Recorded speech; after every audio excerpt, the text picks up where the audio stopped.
bullish order flow inside the consolidation. Now, dropping down to 60 minutes on an intraday time frame. Looking at our 60-minute chart, we can, what is this right here? Oh, that's our daily high.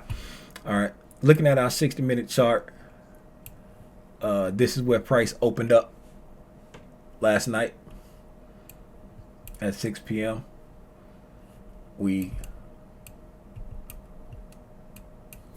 Price traded up, right, from 6 o'clock up and through this, from 6 and 7 o'clock hour, right, went straight up, took out the previous day's high. Boom! Took it out. Traded up into the lower quadrant of that hourly SIBI that we pointed out yesterday. Right? Remember when I asked, who can remember, who can tell me, why did we point out that SIBI right there? Who remember from yesterday? Why did we point out that SIBI? First. Why did we point out that SIBI? It's the first. Say it again. It's the first. It's the first what? Come on, man. Come on, give me some more. It's the first SIBI before we took the low. Yeah, the first imbalance created in this displacement down right here. All right, the first imbalance created before we got this displacement down there. Also, the first imbalance created with displacement after this turtle soup over here. Right, we got a turtle soup there. We got a turtle soup here. All right, so it's the first after the algorithm did something in line with a narrative, right? That's what you're going to be looking for to get those reactions off of. Because if you're looking for it to act as resistance, even if temporarily, you want to see it act as support when you trade through the other side of it. And that's what makes that a high probability to be an inversion fair value gap. True resistance turned support. Okay, that's why we picked that out. Now, what did we state when we traded up to it right here yesterday? We said we anticipate price utilizing this to give us some type of retracement, even if it's temporary retracement and not a complete reversal of this buy program here, right? And so today, what did we get? We traded up into the lower quadrant of that SIBI from February 26th at 9 a.m. And then we got us a nice deep retracement coming all the way back down into an hourly order block, coming all the way back down to a 4-hour BISI. We're going to go to the 4-hour and look and see why we picked that out. Trust me. And we came out, if you look right here on this time frame, all right, on this time frame, can y'all see what that, let me make it bigger so y'all can see what that is right there. Let's see. Tim, you don't have it marked out. Why don't you have it marked out? Because I got the higher time frame one marked out. I don't need to mark out everything. But what is that right there? What is that? Somebody tell me what that is. Right, if I go from that wick to that wick, what is that right there? What is that right there? All right, let me go to a Fibonacci tool so you can see it. Right, do like that. What is that right there? Can y'all see that? Can y'all see that? Let me fatten this up some. Could that be a bullish fair value gap? Could that be the first fair value gap off that displacement right there? Could that be the same thing but on the opposite end of that move? Where it's at now, it's a reclaim fair value gap, correct? You said where it is now? I'll Yeah. look at it I'll look at it in a second. Right. No. Oh, you talking about coming back down to that? Yeah. Yes. It's being Okay. used as a reclaimed fair value gap. Yeah. Being used as a reclaimed fair value gap. Now, I'm hovering right here by this candle right here because I want to look up there and see what the low was on that candle. The low of that 1 p.m. candle is 24,722 and a half, right? 24,722 and a half.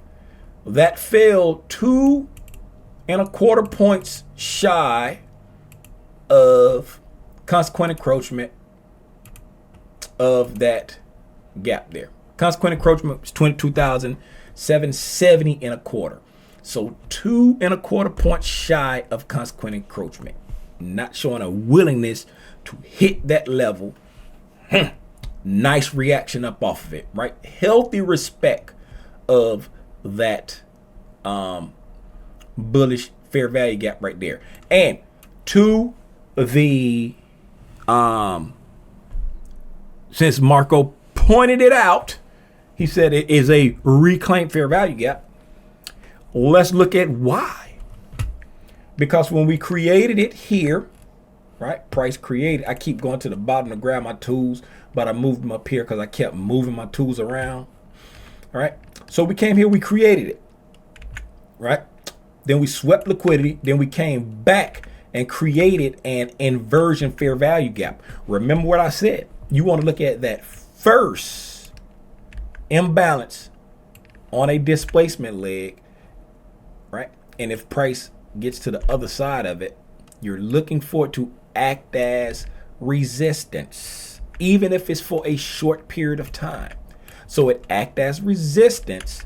And since we're anticipating this to act as resistance, once we get back up here and close above it like this, we've created, once we came back up here and closed there, we've created or made or confirmed or whatever you want to say, a reclaimed fair value gap. And how does Michael teach it? This is a first touch. But notice here, this first touch is trading down into that BISI right there. Right? Trading down into that BISI right there. Why? Because that BISI is the discount PD rate of that latest expansion leg of this dealing range right here. That's your low, that's your high. But we moved up, paused, moved up. So this is the latest expansion leg. That's the discount PD rate. Then it went up. So when price created it, traded away from it, and then retraced back to it, the way Michael teach how to use his PD arrays, got up off it. Institutional order flow entry drill on the reclaimed fair value gap, aka resistance turned support. Oh my goodness. Then we just talk about that on the daily time frame. You just flip it over on this. You ain't got to flip it over. You ain't got to flip it over. Because in this case, it's doing the same thing, but this is a reclaim, and the other one we'll talk about it becoming an inversion. But it ain't no algorithm. Ain't no algorithm. All right, so as you see here, we came down, we came up to the lower quadrant of that hourly SIBI that we was watching, saying that we anticipating that to send us back even for a short-term retracement, right? And even if it's just a short-term retracement, we expect some type of pullback off of it. We came down, right, to equilibrium of the latest expansion leg of our current dealing range, right? This is our daily low. This is our daily high. That is our algorithmic dealing range, right? This is the latest expansion of that dealing range. So that's why you see I have this low here marked out, and I have a Fibonacci tool anchored there. And then as we expanded the bullish dealing range, right, I anchored the Fibonacci tool to that high, right? So that's the range that I was operating in today. Right, we came down, as you see, to equilibrium, right? During this consolidation, right here during the London open, we drop down, manipulate out the sell side from our prior session because the Asian rallied up, came down, and just consolidated. That's it. Didn't give any type of retracement back up on this hourly time frame. So during the London, we dropped down, took out the Asian low, dropped back below equilibrium, right? We rallied up, set relative equal highs, okay, on the 4 o'clock candle. Then as we moved over into the New York pre-market and the New York open, right, price rallied back up, then took out the London high, left the Asian high, right, left the intermediate term high, right. It's a little ugly, but it's an intermediate term high. We got a short-term high here, a short-term high here, and a short-term high there. Left the intermediate term high, and then went back and forth for a lot right here. Whole lot of back and forth, sending people to the reset line, right? A lot of back and forth right there. And then over here at lunchtime, we moved back up to a short-term premium, and then dropped all the way down into that 4-hour bullish fair value gap that's down there in the discount. I said we was going to look at the we were going to look at the 4-hour time frame, and I didn't. So looking at the 4-hour time frame, you can see that we identified, right, that SIBI right there. Why? Because we had traded up above it and created an inversion. So we wanted to see how would it react when price comes back down to it, right? Now, you notice again, Tim, you marked out this fair value gap right there but you didn't mark out this fair value gap right here, and they're in the same spot. Why did you ignore that? Let me explain to you. Because Michael J. Huddleston explained that whenever there are imbalances on the left side of the curve, he's putting the weight on the imbalances on that side. He's not looking at as we're trading back down here, he's not putting the weight on these imbalances over here. He's putting the weight on the imbalances that are the, for lack of better terms, confirmation on the opposite side of the range, right? So that's why I marked out this inversion instead of that bullish, right? And then I didn't mark out this bullish because it is in the premium of our range, okay? It's in the premium of our overall range. Now, when you look at the discount of our overall range, right, we have a bullish fair value gap that's down here, right? And then if we look to the other side of the curve, what is this right here? Oh, that's the first fair value gap that was created on this displacement up here. So when we came back down, we anticipated it to act as a inversion fair value gap, and it supplied some sort of resistance and sent us back down, although temporarily, that's a word. Once we get back above it and start coming back down into the discount of our range, what do we want to see? We want to see extreme sensitivity at this area if it's going to be a low resistance liquidity run. Are those green candles also a breaker? Say again? Are those green candles all considered a breaker also? Yes, this is a bullish breaker right here. Okay. That is a bullish breaker. All right? Now that Marco has totally interrupted my train of thought and I don't know what I was about to say, we get sensitivity there and price moves back up. Right? Price moves back up. So now, price is still showing signs of respecting bullish order flow.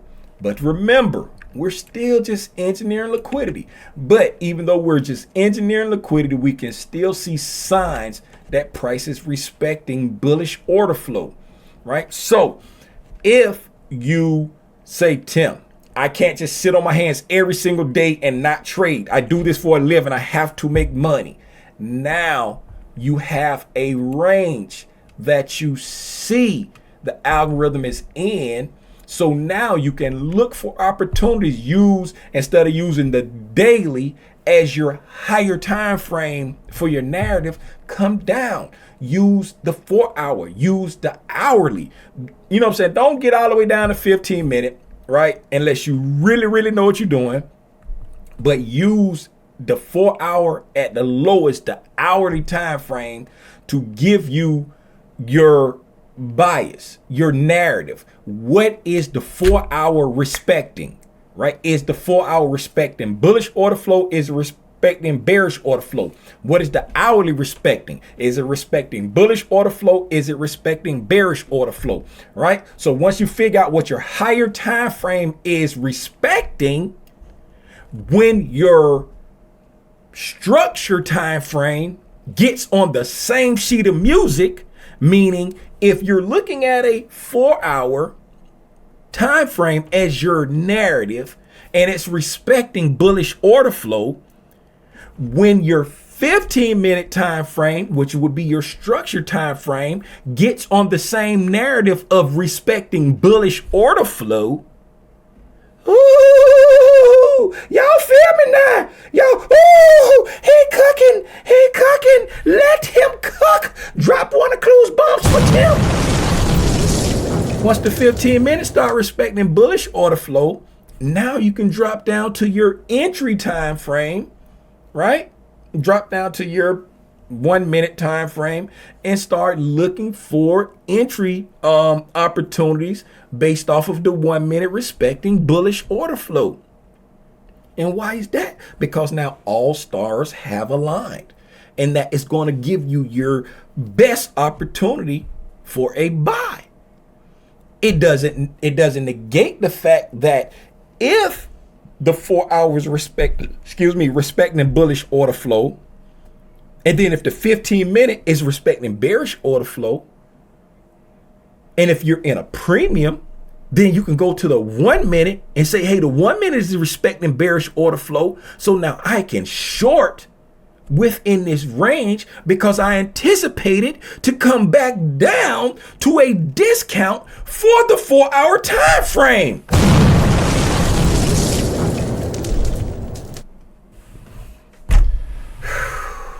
Oh my goodness. Chef Boyardee. Y'all do me a favor, hit a like for the algorithm and subscribe to the channel if you ain't subscribed.